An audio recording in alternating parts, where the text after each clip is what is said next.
So, a big question, and I know young people kind of get confused on this.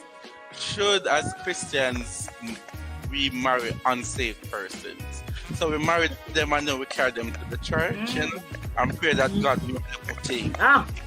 Well, Delia, give us your thoughts on that. Before we hear from Sir Johnson, what do you feel about that? That's a dangerous road that we're treading when we do that as Christians. Doing that can cause you to thwart your purpose. It can put you on the wrong road. It can lead you into directions that you are not supposed to be.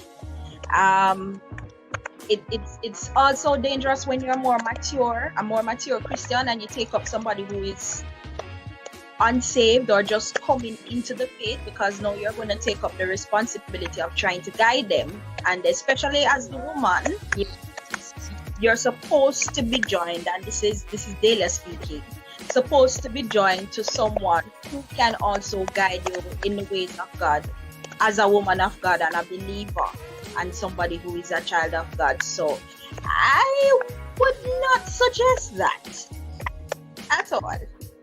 You're right, that sounds like a babysitting business, eh? Money. The next point that we wanted to discuss, should we even consider marrying outside of our denomination? One of the things, and Monique and I, along with some other persons, always say we as men always leave prophecy, and we're not left a man for them, right? What's your whole take on that, Dylan? You believe so we're not leave the man too, no? Oh my God!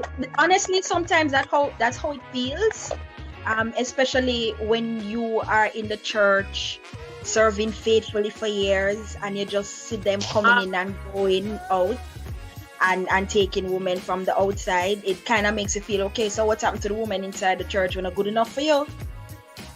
So honestly, that's how it feels sometimes. But then at the end of the day, as you mature, you realize, look, people determine who they want to marry. I can't force that. Yes. I think what happens they have different preferences.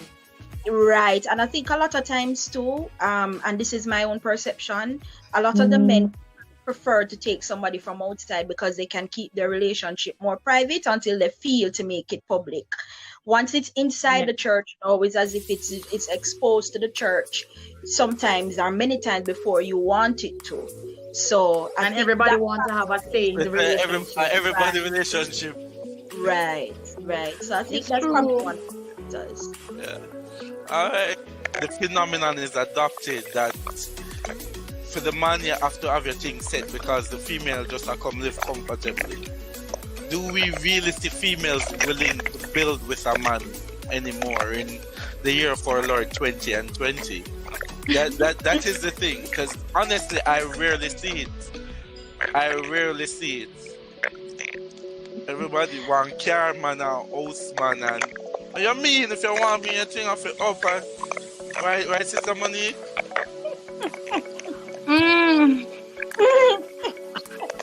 Not mixed with a Richard. Delia, what you say about that? Two or false? I would say there is truth to that, but I also think some truth. I think one of the things that affects that too is age, and especially for the woman, the older that she's become and the more that she has attained for herself, is the less willing she will be to build with a man.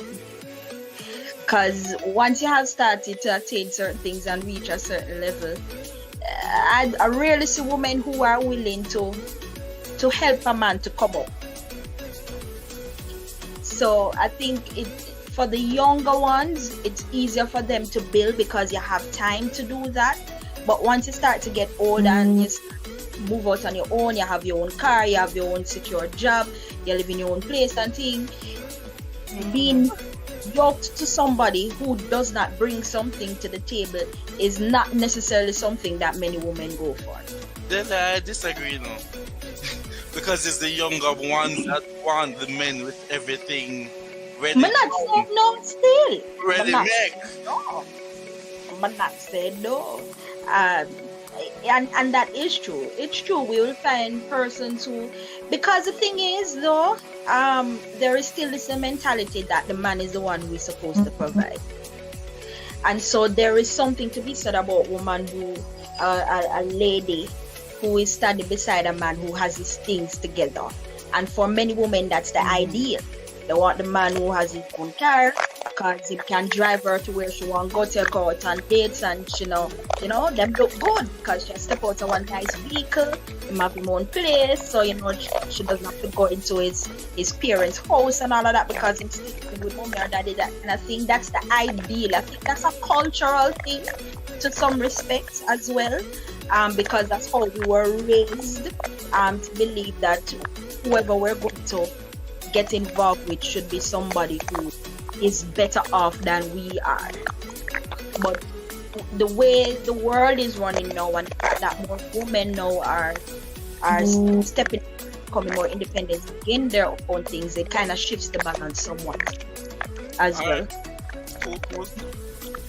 There is a it's not a question, but I want to coin a question off it because it's something that I think about, and I've always said we have an account together that we use for the running of the household. Then you have your account and me have my account. That's my view on it. What's your take on all this account business? Before we hear from Minister Johnson Daly, what you say? On having your own personal account or related to the secret account? I mean, I wouldn't say it's secret still, but you just know, say me have my account, you probably know how much money they on it, but this is just me.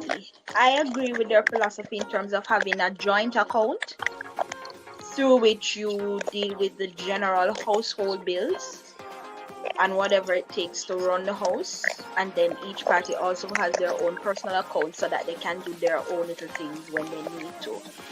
Because for me, I mean, if I want to go out and go to the hairdresser or go to the store or just buy something nice for my husband, I should be able to just drop on my own account and say, hey, I'm gonna do this, to surprise my husband and all of that, instead of having to pull it into a joint account. In terms of the secrecy though, I'm not for secrecy, because at the end of the day, anything can happen to either party. And so you would love to know that if needs be, either party or either person can draw on the account if there is anything. Suppose he ends up in an accident or anything can happen, and you need to have access to the funds. So, I mean, I don't believe in secrecy. I have no problem with joint accounts and personal accounts, but secret, no. Me? Why would you court somebody and not be ready for marriage? Why would you wait for 10, 11, 18 years? What's the point? For me, if I'm courting somebody, I'm ready to get married, which means 1-2 years down the road maximum. Why am I waiting and holding up people's space? Because that person could have got married a long time ago and had how many children in that period of time? Mm-hmm.